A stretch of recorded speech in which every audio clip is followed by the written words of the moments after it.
Everybody, Professor Barth here, Associate Professor of History at Arizona State University. Welcome to Part 5 of our section on Thomas Hobbes, itself part of a larger lecture series on the foundations of Western political thought. If you haven't seen Part 1, the introduction, you're going to want to do so. I had 2 history lessons. Also recorded Part 2 and Part 3. We take a look at the historical context of the world of Thomas Hobbes. And then in the last video, we took a look at the state of nature, natural right, natural law, according to Hobbes. And of course, Hobbes has a very bleak view of the natural condition of mankind, the state of nature. What is man like when there is no common power, no government, no civil government overseeing things? He says, during the time men live without a common power to keep them all in awe, they are in that condition which is called war. And such a war as is of every man against every man.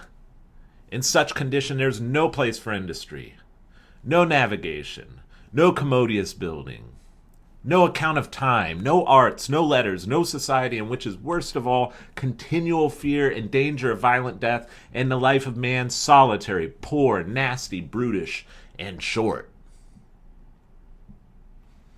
In this state of nature, this Hobbesian jungle, quote, every man has a right to everything, even to one another's body. And therefore, as long as this natural right of every man to everything endureth, there can be no security to any man, how strong or wise soever he be. Where there is no common power, there is no law. Now, Hobbes, in defining liberty as the absence of external impediments, he's simply asserting that in a state of nature, with no government, there's no external impediments to human actions so long as that individual, the subject, the invader, so long as that individual possesses the means or the power to act, there's no external impediments preventing that person from acting. And so that's the right of nature, according to Hobbes, the liberty to act within one's own power. Might makes right, to state it differently. And thus, every man has a right to everything. This is as we discussed in Part 4, the previous video, this is a radically different conception of natural right than what you find in John Locke, for example, or Cicero, or in the Holy Scriptures. Very, very, very different view of right. Hobbes would reply and say, look, I'm simply describing reality, okay? You may not like it, but that's just how it works. This is the real world I'm describing here. This is the war of all against all against all in the state of nature. Hobbes, in a sense, is brutally realistic. He doesn't have much patience for some of that more abstract theories about higher law, for example, or a natural law that precedes the existence of civil government. No, he says, I'm looking at it realistically. This is how things work in a state of nature. It's no surprise, like I mentioned last time, that he was deeply influenced by Thucydides. And so, in this state of nature, things are so bad, and there's just, again, no security for any man, no matter how strong or wise that man might be. And so reason suggests convenient articles of peace upon which men may be drawn to agreement. Okay, and here's where this law of nature comes in. According to Hobbes, one law of nature is that men do what they can to survive. They endeavor peace or they make war. A second law of nature is that they be willing to join in with other men to contrive these articles of peace and to lay down their natural right to all things, to lay that right down and be contented with so much liberty against other men as he would allow other men against himself. And here we get to the social contract. The social contract. Right is laid aside either by simply renouncing it or by transferring it to another Those who renounce right don't care who, cares not to whom the benefit redoundeth, to quote Hobbes. Transferring right would transfer it to a certain specific person or persons. But either way, right is laid aside, and this mutual transferring of right is what men call contract, according to Hobbes. And the motive and end of this renouncing, of this transferring of right, is, quote, nothing else but the security of a man's person in his life and in the means of so preserving life, to quit the state of nature. When this is done, you are bound to this covenant, to this contract that has been formed. Once you've laid right aside, once you've renounced it or transferred it, as men do when they form a covenant one with another, transferring right to the sovereign. He said, quote, to be obliged or bound not to hinder those to whom such right is granted. You are now bound to the one who now has that right that you laid aside. And that he ought, and it is duty, not to make void that voluntary act of his own. And if you were to make that void, that is an injustice and injury, because you had renounced or transferred that right prior. Hobbes continues. From that law of nature by which we are obliged to transfer to another such rights as being retained hinder the peace of mankind. Okay, that second law of nature that Hobbes described, where, if you have an opportunity to join with other men in contriving these articles of peace, the second law of nature says you ought to do that. You ought to join in that covenantal agreement relationship. There followeth a third law of nature, which is this, that men perform their covenants made, without which covenants are in vain and but empty words, and the right of all men to all things remaining, we are still in that condition of war. The next lecture, part 6, we're going to take a look at, is there any instance in which men can resist Leviathan? Is rebellion against a tyrannical Leviathan permitted in any situation? And one of the reasons why Hobbes says, basically, with one extreme exception, basically no, is because if you are not bound to that covenant that you had made, and you can get out of it, once that loophole exists, once that out exists, then the covenant is but empty words. And essentially, the right of all men to all things remains, and you remain in that state of war. If that possibility of rebellion and resistance against Leviathan continues to exist post-covenant.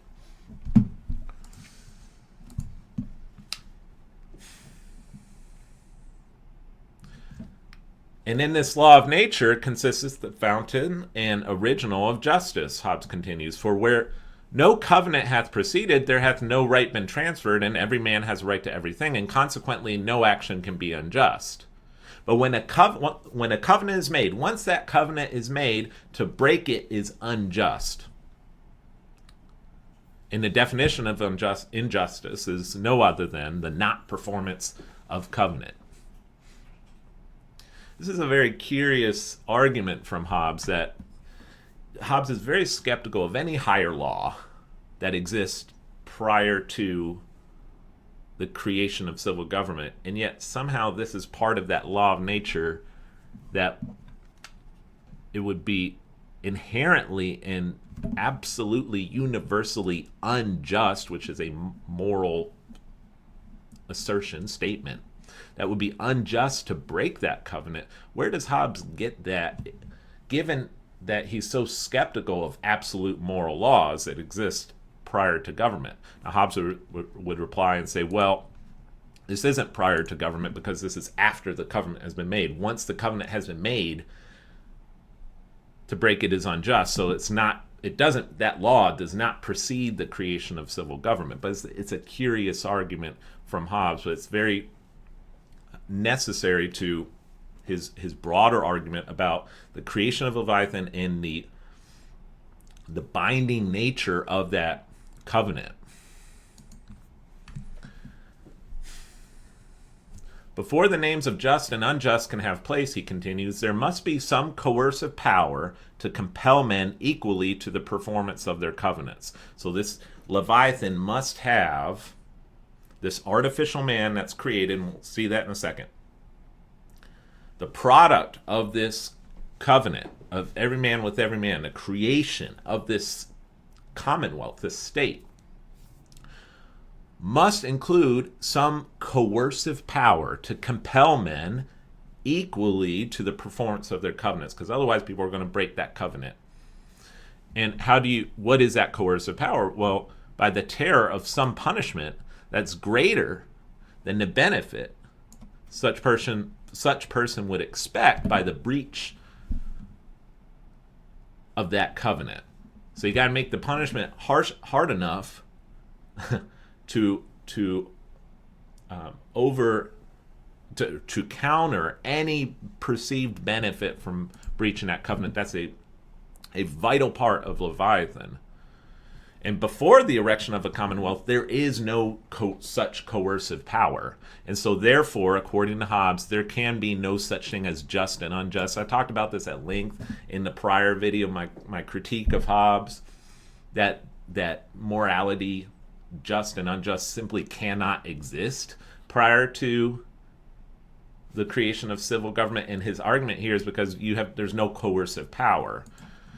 I disagree with that. I'm not going to repeat the argument against, but that's, for Hobbes, just and unjust is just, it doesn't exist prior to the creation of Leviathan. And a core part of a core feature of Leviathan is this coercive power that provides, or that holds out the possibility of a punishment that exceeds the supposed benefit that would accrue to the individual who breaches that covenant. Now, Hobbes says, quote, the only way to erect such a common power as may be able to defend them from the invasion of foreigners and the injuries of one another. Isn't that one of the key points of government, to defend the people against foreign invasion and to protect them from one another? The only way to erect such a common power, and thereby to secure them in such sort as that by their own industry and by the fruits of the earth they may nourish themselves and live contentedly, the only way to do that is to confer all their power and strength upon one man or upon one assembly of men. Either or is fine. You confer all your power and strength upon this one man or assembly of men that may reduce all their wills, all their individual desires and wills by a plurality of voices unto one will. One will. Which is, as much as say, to appoint one man or assembly of men to bear their person. Okay, so Leviathan for Hobbes is not some impersonal structure, some like foundation or building. No, it's very personal. This man or this assembly of men bears their person. Who's their person? The people. Hence the front piece. The state is the state personified. There he is, Leviathan, the man. And this one man or assembly of men bears their person, and everyone to own and acknowledge himself to be author of whatsoever he that so beareth this person shall act. So because this state, this man, this assemblyman, bears their person, essentially, whatever he does, the people are author of, because he represents them. Their wills have been reduced to one will. one will. He bears their person. And so every subject within that commonwealth, every citizen, is, in effect, the author of whatsoever he that beareth their person, whether it's one man or assembly of men, shall act, or cause to be acted, in those things which concern the common peace and safety. Therefore, they must, quote, submit their wills, everyone to his will, and their judgments to his judgment. Leviathan bears their person, and so his will, his judgment, they must submit to. They are the authors of that judgment, of that will, of that action.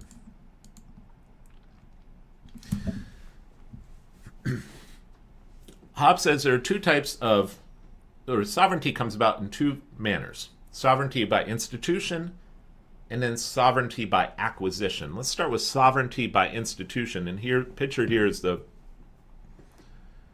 Mayflower Compact, a classic example of instituted sovereignty.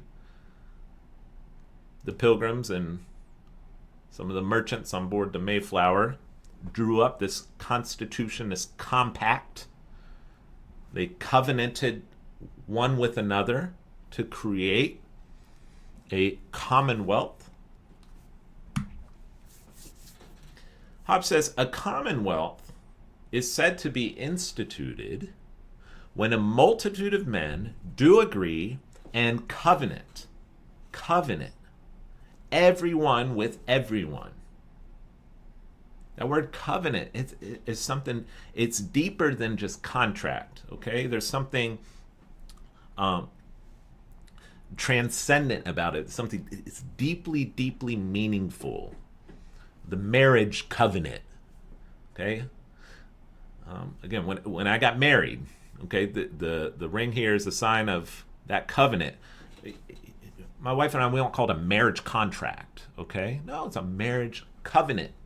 We made a covenant with one another before the Lord, made that wedding vow. It cannot be broken. And so a commonwealth is instituted when a multitude of men do agree and covenant, everyone with everyone, that to whatsoever man or assembly of men shall be given by the major part the right to present the person of them all, okay, that's to say, to be their representative, to the end, to live peaceably amongst themselves and be protected against other men. So that's the covenant, the creation of this artificial man that bears their person and of whom they are the author. This is more than consent or concord. It is a real unity of them all in one and the same person, made by covenant of every man with every man, in such manner as if every man should say to every man. So yeah, what is this covenant? What are they saying to one another?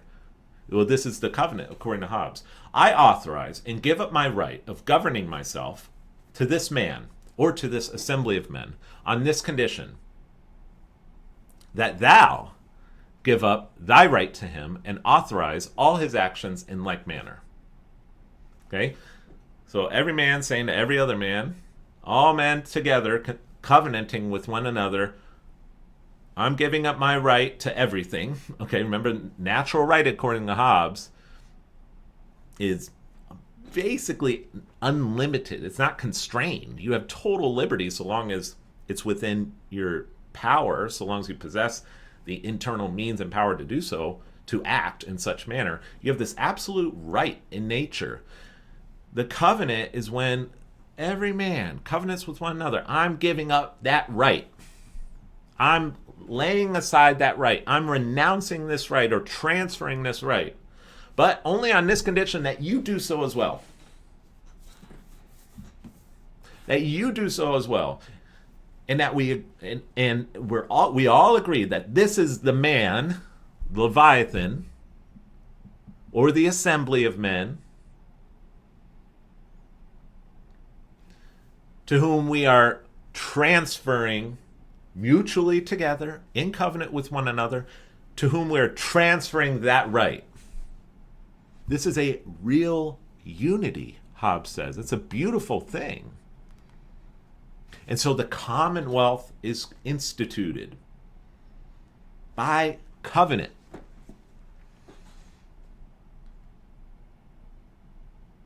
Reminds me of, if you're familiar with the work of Hans Hermann Hoppe, he talks about covenantal communities. Covenantal communities. This is a covenantal community. This done, the multitude, so united in one person, is called a commonwealth. In Latin, civitas. The Latin word civitas, and I'm not pronouncing it in the original Latin. I've anglicized it, of course. That Latin word civitas is a group of people, citizens, who in community with one another agree upon certain laws and live under certain laws. It's a civic community. So once this covenant has been made of everyone with everyone, transferring that absolute right in nature to that man or to that assembly of men, the Commonwealth has been created. They are all people are now united in one person, one representative. This, Hobbes says, is the generation of that great Leviathan, or rather, to speak more reverently, of that mortal God to which we owe, under the immortal God, the one and true God, our peace and defense. So God finally enters the picture. Hobbes says it's a divine command that we, once that Leviathan is created, that we now owe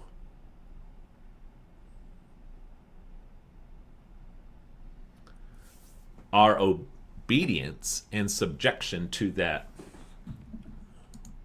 man, or to that assembly of men. For by this authority given him by every particular man in the Commonwealth.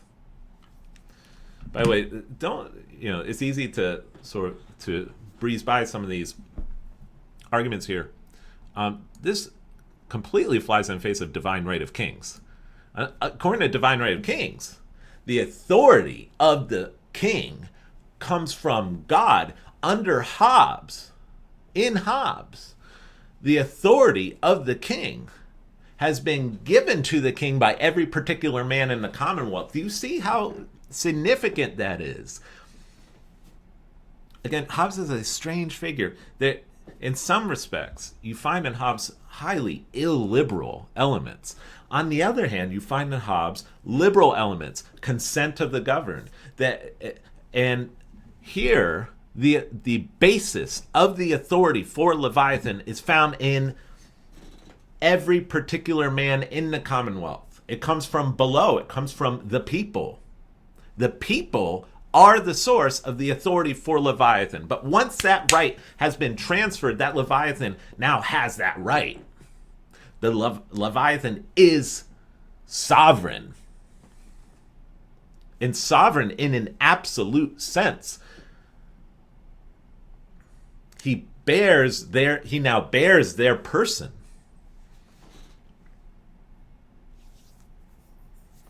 So by this authority, he hath the use of so much power and strength conferred on him, that by terror thereof he is enabled to form the wills of them all, to peace at home and mutual aid against their enemies abroad. So now the Commonwealth is united now in one will, and in fact, this Leviathan, the king, or the assembly of men, forms the wills of them all. He bears their person. And in him consisteth the essence of the Commonwealth. What is a commonwealth? Well, Hobbes defines it. One person, of whose acts a great multitude by mutual covenants one with another have made themselves every one the author, to the end he may use the strength and means of them all as he shall think expedient for their peace and common defense. And it must be as he shall think expedient. Okay, he makes he or she, I suppose, right? The Queen Elizabeth, very, very powerful and competent Queen of England at the time, or during the early childhood of Thomas Hobbes. Thomas Hobbes grew up under Queen Elizabeth. Queen Elizabeth was sovereign, and she had the right, according to Hobbesian theory, to act as she thought expedient for what? For the peace and common defense of the realm. But this is the Commonwealth. One person whose acts a great multitude by mutual covenants one with another and made themselves every one the author.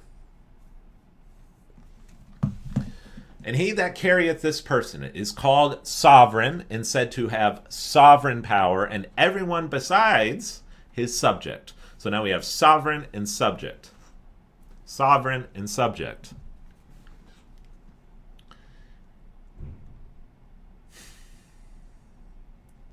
The artificial man has now been created. Once the artificial man exists, and the artificial man is Leviathan, once that sovereign exists, you are bound to that sovereign.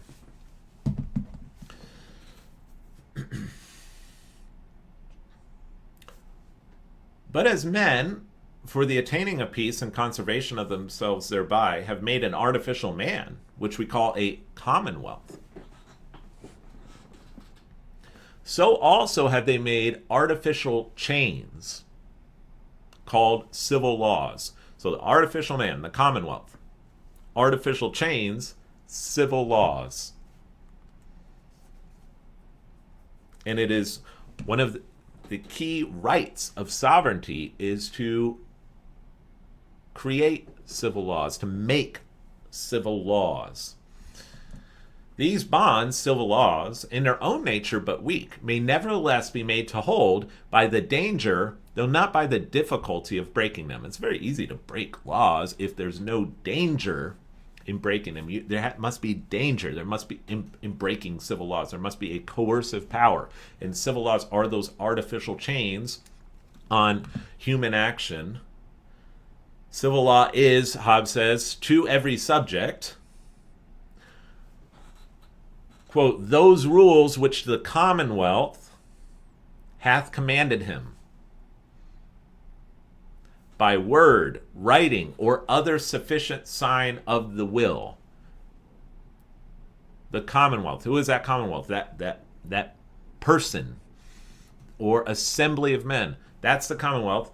A civil law is whatever the Commonwealth, the state, has commanded by word, writing, or other sufficient sign of the will. The law of nature and the civil law contain each other, Hobbes says, and are of equal extent.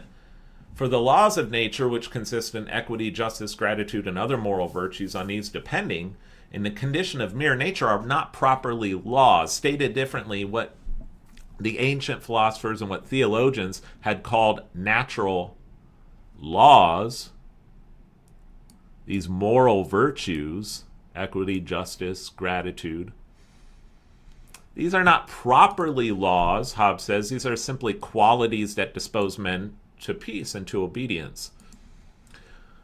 But once a commonwealth is created, when a commonwealth is once settled, then are they actually laws and not before. And so the civil law contains what the ancients and what theologians called natural laws, which weren't really laws, but simply qualities that dispose men to peace and obedience. The Commonwealth makes them laws.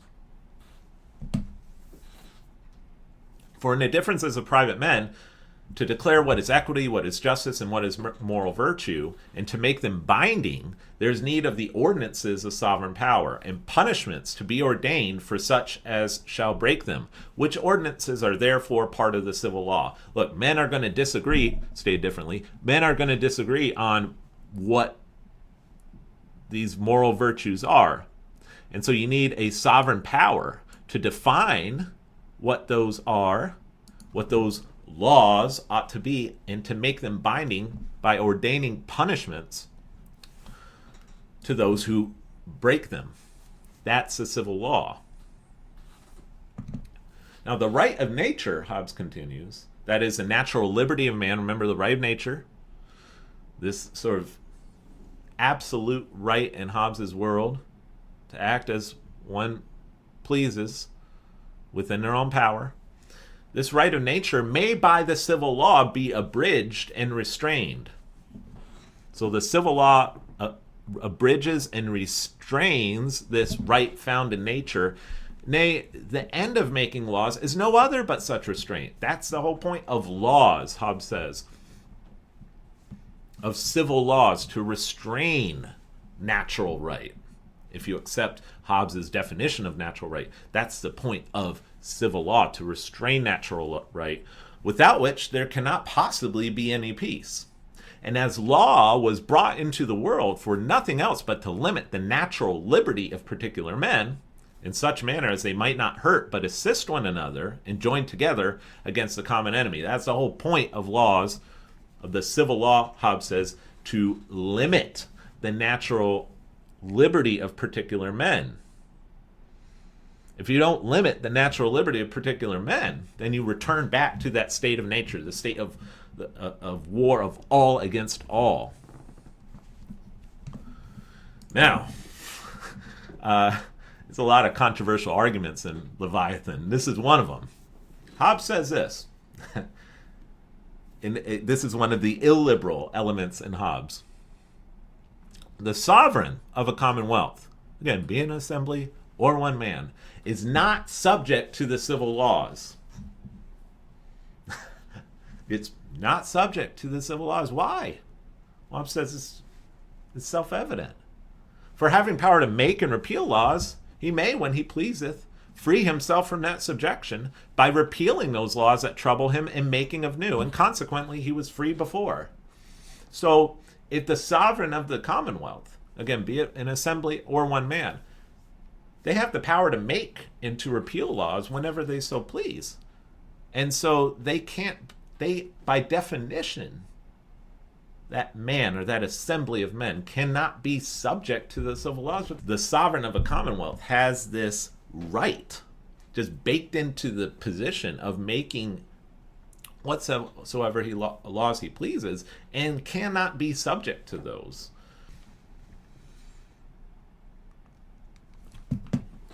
Sovereignty by institution. Well, wrapping up here, there's a different type of sovereignty, very different type of sovereignty, but one that was very relevant for Hobbes's own experience. Sovereignty by acquisition. Pictured here is Julius Caesar in Gaul. Caesar, of course, had much experience with sovereignty by acquisition, conquest. A commonwealth by acquisition is that where the sovereign power is acquired by force. And it is acquired by force when men singly or many together by plurality of voices, for fear of death or bonds, that is, chains, imprisonment, for fear of death or bonds, do authorize all the actions of that man or assembly that hath their lives and liberty in his power. And this kind of dominion or sovereignty differeth from sovereignty by institution only in this, that men who choose their sovereign do it for fear of one another and not of him whom they institute. So the prior form of sovereignty that we discussed, sovereignty by institution, where every man covenants with every man to transfer right, to the creation of the sovereign of the Commonwealth, they covenant every man with every man for fear of one another.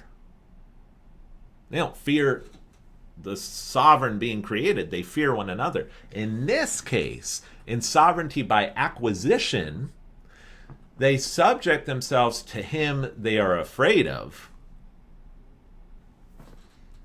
They do it out of fear of the one who's conquered. In both cases, they do it for fear.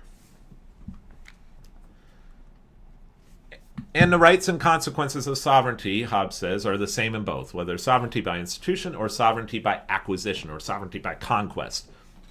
The sovereign in both cases cannot, without his consent, be transferred to another. He cannot forfeit it, which means he cannot lose his sovereignty on any conditions that he may or may not have broken. He cannot be accused by any of his subjects of injury. He cannot be punished by them. He is judge of what is necessary for peace and judge of doctrines, meaning religious doctrines. He is sole legislator and supreme judge of controversies and of the times and occasions of war and peace. To him it belonged to choose magistrates, counselors, commanders, and all other officers and ministers, and to determine of rewards and punishments, honor and order. There's Oliver Cromwell. Oliver Cromwell, according to Hobbes, acquires sovereignty through victory in war, through conquest, through the English Civil War. Cromwell acquires sovereignty, and now, even though it comes from a different source, it's not sovereignty by institution, it's sovereignty by acquisition. Nonetheless, he now has all the same elements of sovereignty as someone who becomes sovereignty by institution and has all these sovereign rights as a result. Dominion acquired by conquest or victory in war is that which some writers call despotical. From despotus, a Latin word signifies lord or master.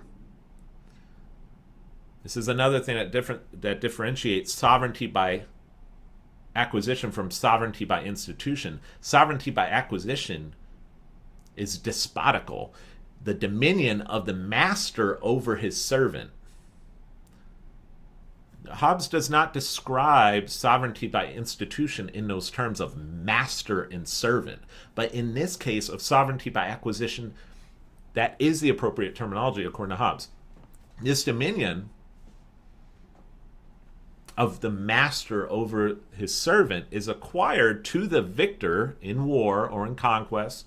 That dominion is acquired to the victor when the vanquished, when the defeated, to avoid the present stroke of death, covenanteth, either in express words or by other sufficient signs of the will, that so long as his life and the liberty of his body is allowed him, the victor, the conqueror, shall have the use thereof at his pleasure.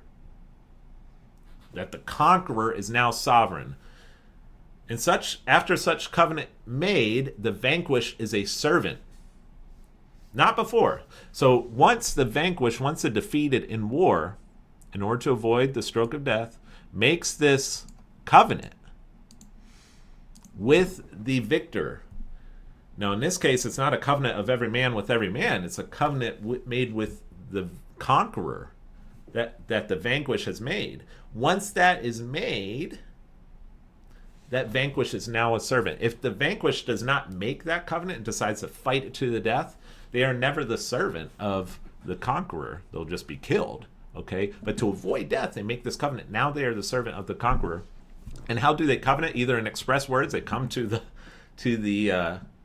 Caesar and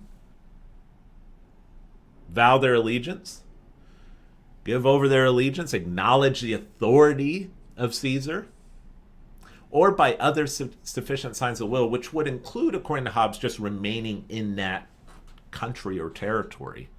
But by you just simply remaining in the conquered territory, you have now that is a sufficient sign of the will that you agree to the sovereignty of this master who has acquired that sovereignty through war or through conquest.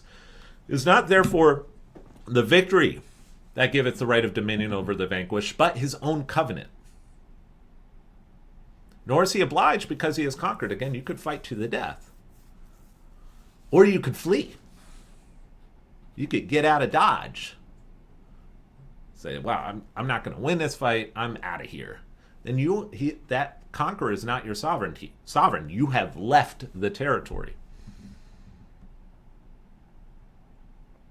But once the vanquished submit to the victor, now the victor has right of dominion over the vanquished because of what the vanquished has agreed to. So a choice, Hobbes says, of the vanquished. Again, the vanquished could fight to death or they could flee. They choose not to. They choose to submit, or either by express words or by just remaining in the territory. And so now the conqueror has the right of dominion over their person. And this is what happens in the English Civil War. Hobbes, at the outset of the war, is decidedly in favor of the Cavaliers. He's a royalist. But as the English Civil War proceeds, by the mid-1640s, Cromwell, the New Model Army, made a victory after victory. King Charles is beheaded in January of 1649. His son, the younger Charles, hightails it across the English Channel, flees. So according to Hobbes, Charles here has not submitted to the victor. He's fled, so Cromwell, who is the victor, does not have dominion over Charles. Charles is in France. But this younger Charles, by fleeing, has essentially abdicated any claim, in effect, according to Hobbes, has abdicated any claim to sovereignty in England. Now, in reality, Charles did not do that. Charles claimed to be the actual king. And royalists in England, most of whom were exiled, royalist exiles who were currently in Paris at the time, insisted, no, this is the rightful king. According to Hobbes, he's not, because he has no ability to exercise sovereignty over the people. And so Hobbes, this is why Hobbes's work, Leviathan, was so unpopular in Paris when it came out in 1651. There's this formal royalist who almost sounded like a divine right guy. He comes out with Leviathan, and in Leviathan expressly states that Cromwell, that the Roundheads, the parliamentarians, are the rightful sovereigns in England. And he has to flee Paris out of fear of the royalists.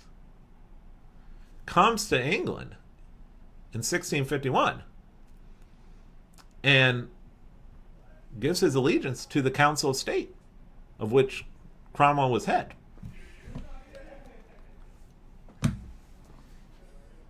Nine years later, the English Commonwealth, the Protectorate, collapsed, and that sovereignty was transferred to King Charles, to that younger King Charles, who now comes back across the channel, is coronated, made king, and, according to Hobbes, is now the rightful sovereign. And Hobbes gives the new king his allegiance in 1660 without any inconsistency. Say, wow, Hobbes was really inconsistent here. No, he wasn't. No, he wasn't. He was actually acting in accordance with the views he had set forth in Leviathan.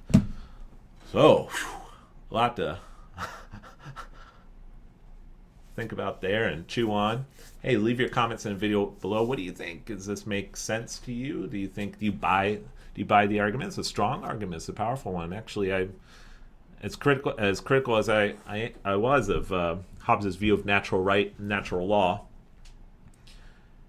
his view of the social contract and the covenant of every man with every man I find quite compelling.